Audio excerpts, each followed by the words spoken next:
జీవవాక్యము అనుదినము నడిపించు జీవవాక్యము బాధలలో బ్రతికించు జీవవాక్యము చీకటిలో వెలిగించు జీవవాక్యము ఆపదలో ఆదరించు జీవవాక్యం ఆపదలో ఆదరించు జీవవాక్యము జీవవాక్యము జీవవాక్యము జీవవాక్యము జీవవాక్యం. నామానికి మహిమ కలుగునుగాక. క్రీస్తు నందు ప్రేమైన దేవుని బిడ్డలారా, ఈ దినము డిసెంబర్ 18వ తేదీ లేఖన భాగము ప్రకటన గ్రంథం 9వ అధ్యాయములో నుండి దేవుని యొక్క వాగ్దానము 1వ వచనము, అగాధం యొక్క తాళపు చెవి అతనికి ఇయ్యబడును. అవునండి, దేవుని యొక్క వాక్య భాగములో పేతురుతో యేసు ప్రభువారు ఒక మాట అంటున్నాడు. ఏమంటున్నాడు అంటే, మత్తయి సువార్త 16వ అధ్యాయం 16, 17, 18 వచనాలలో, పాతాళలోక ద్వారములు నీ ఎదుట నిలవనేరు. అంటే పాతాళములో యొక్క వెళ్ళకుండా దేవుడు మన ద్వారా అనగా సంఘం ద్వారా పేతురు ఈ యొక్క క్రీస్తు అనే బండ మీద, నా బండ మీద మరి సంఘాన్ని కడతాను, మరి పునాది యేసు ప్రభువారు. ఆ యొక్క సంఘము ద్వారా అనేక మంది రక్షించబడి పాతాళమును తప్పించుకుంటారు, నరకాన్ని తప్పించుకుంటారు. అది ఎవరి చేతిలో ఉంది అంటే మన చేతిలో ఉంది. మనం ఎవరికైనా సువార్త ప్రకటించినప్పుడు, దేవుని యొక్క రాజ్యాన్ని మనం ప్రకటించినప్పుడు, ఆ వ్యక్తి నమ్మినప్పుడు పరలోకముకి వెళ్తాడు, అంటే పాతాళం తప్పించుకుంటాడు.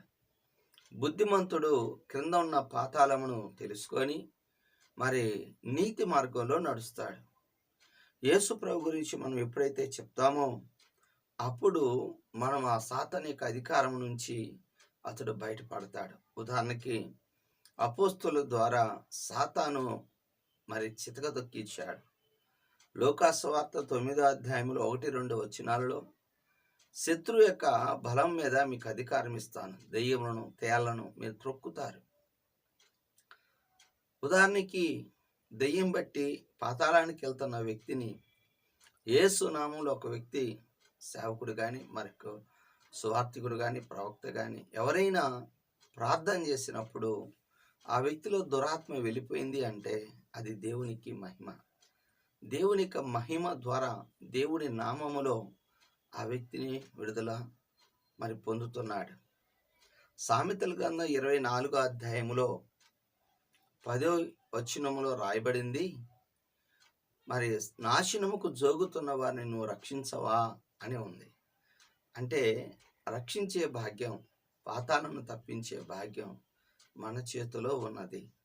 అవును, కొంతమంది మరి శాస్త్రులు పరిచయులు పరలోకానికి రాకుండా తాళం వేస్తారు, మనమేమో తాళాన్ని తీస్తాం. హల్లెలూయా!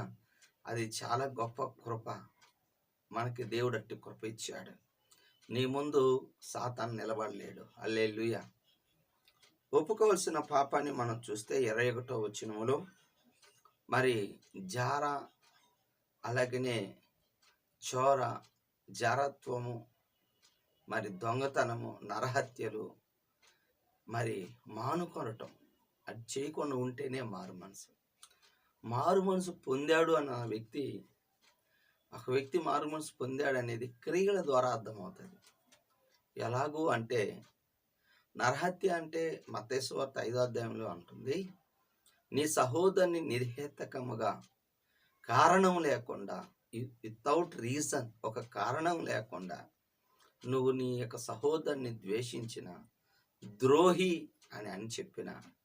అవును, మోషే ఎంత గొప్ప నాయకుడైనా తన సాటి సహోదరుని, ఇశ్రాయేలు ప్రజల్ని ద్రోహులారా అన్నందుకే ఈ లోకంలో కానానికి ప్రవేశించలేకపోయాడు. నిజం, ద్రోహి అంటే నరకాగ్నికి వెళ్తాడు. జాగ్రత్త.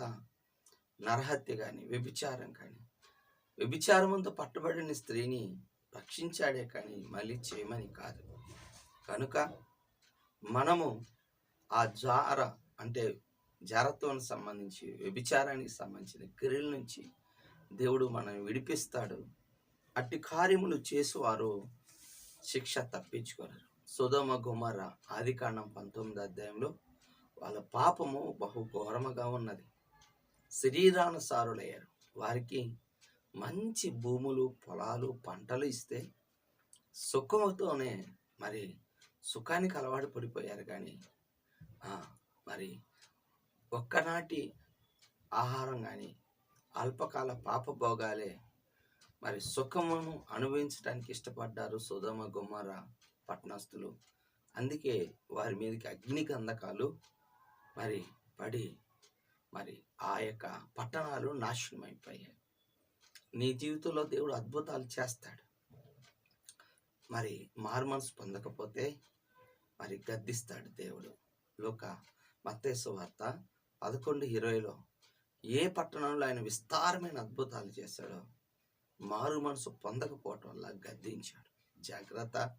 చివరిగా ఆజ్ఞ 4వ వచనము, వారి నొసలందు దేవుని ముద్ర ఉన్నది. అవును, పాత నిబంధనలో నిర్గమాకాండం 28:36లో ప్రధాన యాజకుని ఈ యొక్క నొసట భాగమన భాష్కం వలె యెహోవా పరిశుద్ధుడు అని రాయబడి ఉంటుంది.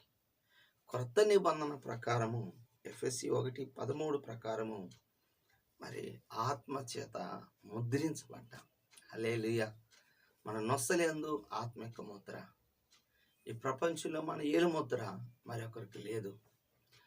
మన యొక్క ఐస్ యొక్క లెన్స్ ఇంకొకరికి మరి సూటబుల్ కావు. అలాగనే దేవుని యొక్క ముద్ర మన మీద ఉంది. అది ఉన్నప్పుడు దుష్టుడు ముట్టలేడు.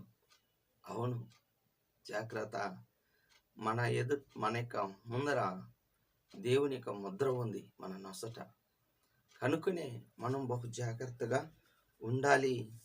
అయితే కొంతమంది రాబోయే కాలంలో ఈ యొక్క లోక సంబంధమైన సుఖభోగాల కోసము, క్రయ విక్రయముల కొరకు ప్రకటన గ్రంథం 13వ అధ్యాయం 17వ వచనములో చేతి మీదను నొసల మీదను వారు 666 ముద్ర వేయించుకొని లోకంలో సుఖాన్ని, లోకములో అన్ని అనుభవిస్తారు. వారు దైవరాజ్యాన్ని స్వతంత్రించుకున్నారు. ఈరోజు నీ నొసట దేవుని యొక్క ముద్ర ముద్రించుకోమని దేవుడు మనల్ని బ్రతిలాడుతున్నాడు. మనందరము ఆత్మచేత నింపబడదుము గాక. ఆమేన్.